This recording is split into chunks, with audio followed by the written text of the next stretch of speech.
The first companies are starting to provide some sustainability information, some ESG metrics during their quarterly earnings calls. What will it take for that to become a trend? Today on Zippy Point.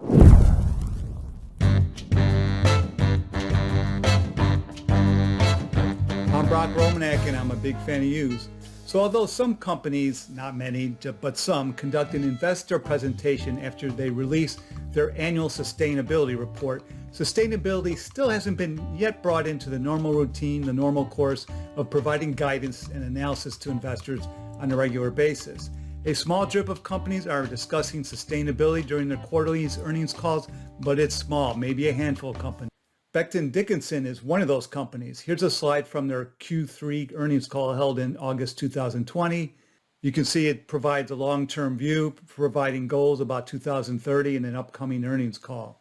So this Vid-Guide is primarily about this paper by Kevin Eckerly and Tensi Whelan of the NYU Stern Business School and Brian Tomlinson of Chief Executives for Corporate Purpose. And it's quite practical. It really provides a roadmap for companies that might be contemplating broadening their quarterly earnings calls to include ESG information.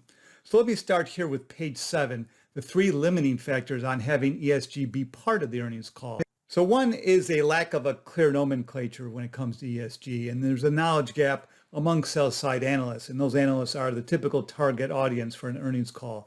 The second is the limited demand from these sell-side analysts. This ties, of course, to their knowledge gap.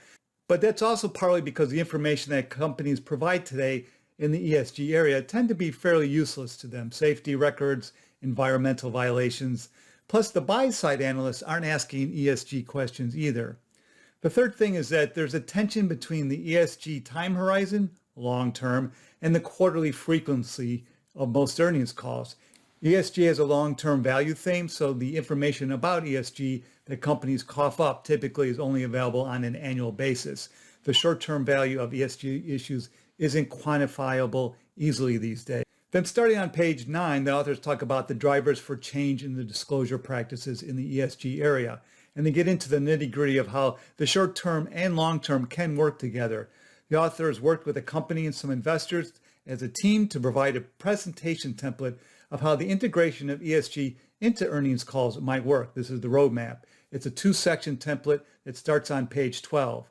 The first section includes content that can be presented during the formal presentation part of the earnings call. It includes a statement of the corporate vision, a 1-page summary of how the ESG strategy integrates with and supports the corporate strategy overall, a summary of the corporate performance goals in this area, including financial and ESG targets using financial measures, and then corporate-wide performance highlights for the quarters that include both financial and ESG highlights, as well as perhaps business unit performance summaries if the company is broken into segments. Then the second section of the template includes content that can be included in an appendix to the quarterly earnings presentation, and it's intended to support the ongoing review and reporting of quarterly performance in relation to longer-term ESG and financial performance targets.